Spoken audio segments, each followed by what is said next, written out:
We hebben het hier gehad eigenlijk meer over in algemene zin over hoe we moeten om worden gegaan met consensus rijkswetten. Ook op basis van het advies over 70 jaar statuut.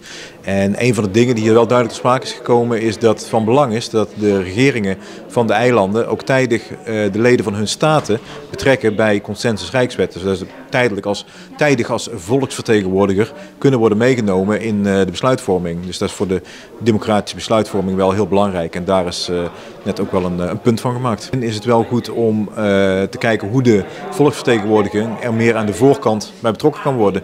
Zodat ook tijdig duidelijk wordt of er ook draagvlak is voor wetgeving.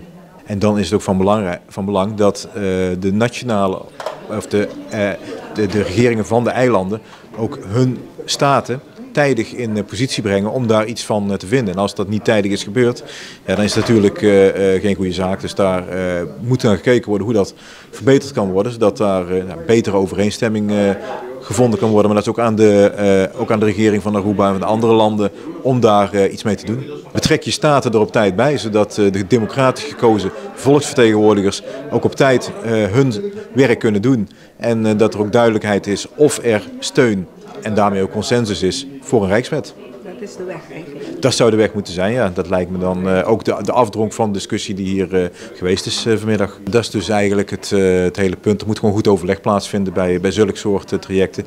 Niet dat er dan wetten, landen binnen het Koninkrijk tegenover elkaar komen staan. Dat is ook een kwestie van gewoon goed overleg en goede afstemming. En ik denk dat daar terecht van is gezegd dat daar verbeterpunten mogelijk zijn.